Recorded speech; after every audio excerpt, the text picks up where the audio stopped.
మీకు మొక్కలు పెంచాలని ఉందా? అయితే ఈ బచ్చలి ఆకు మొక్కను తప్పకుండా పెంచుకోండి. బచ్చలి ఆకు కాడలను ఈ విధంగా చేసుకొని వాటిని చిన్న చిన్న ముక్కలుగా కట్ చేసుకోవాలి.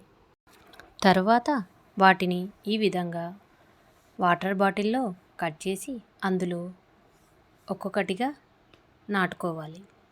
పాత బాటిల్స్ను నేను ఈ విధంగా కట్ చేసి అందులో మట్టి మరియు కొబ్బరి పీచును కలిపి అందులో నింపాను. అరగంట పాటైనా వీటికి సూర్యకిరణాలు తగిలే విధంగా పెట్టుకోండి. అంతేకాకుండా మీరు బియ్యం కడిగిన వాటర్ని వేస్ట్ చేయకుండా వాటిని రోజు ఇందులో పోయండి. ఈ బచ్చలి కూరలో ఎక్కువ ప్రోటీన్ ఉంటుంది మరియు మీకు ఏజింగ్ రాకుండా కాపాడుతుంది. ఈ కాడలను నాటినప్పటి నుంచి 3 వారాల వరకు అవి ఎలా పెరిగాయో నేను మీకు ఈ వీడియో ద్వారా చూపిస్తున్నాను.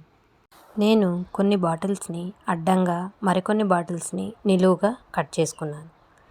ఈ బచ్చలి ఆకులోని విటమిన్స్ మినరల్స్ పాడవకుండా ఏ విధంగా వండుకోవాలో నా వీడియోస్లో మీరు చూసి తెలుసుకోవచ్చు.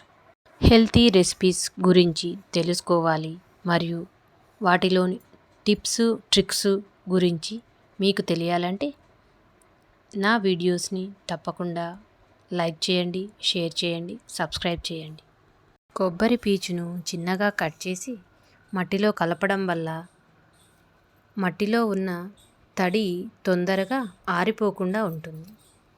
ఈ పాత వాటర్ బాటిల్స్ మరియు కొబ్బరి పీచు అన్నీ ఇంట్లో ఉన్న వస్తువులే. నేను కొన్ని బాటిల్స్ను అడ్డంగా కట్ చేశాను. అవి అలంకరణ కోసం ఈ విధంగా కట్ చేసుకున్నాను. మీరు ఎలాగైనా కట్ చేసుకోవచ్చు. మట్టి సారవంతంగా ఉండాలనుకుంటే మీరు కిచెన్లో వచ్చే కూరగాయలు మరియు పండ్ల యొక్క వేస్టును చిన్న ముక్కలుగా కట్ చేసి ఒక్కొక్క బాటిల్కు 1 చెంచా చొప్పున వారానికి ఒకసారి యాడ్ చేసుకుంటూ వెళ్ళండి. అప్పుడు మట్టి కూడా బాగా సారవంతంగా తయారవుతుంది.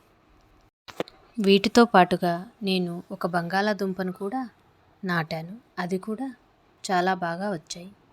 3 వారాలలోపే కేవలం బాటిళ్లలోనే ఇంత పెద్దగా అయినప్పుడు మీరు పూల కుండీలు కానీ లేదా ఇంటి ఆవరణంలో మట్టి ఉంటే అందులో అయినా నాటుకుంటే ఈ మొక్క చాలా సులువుగా మరియు చాలా స్పీడ్గా పెరుగుతుంది.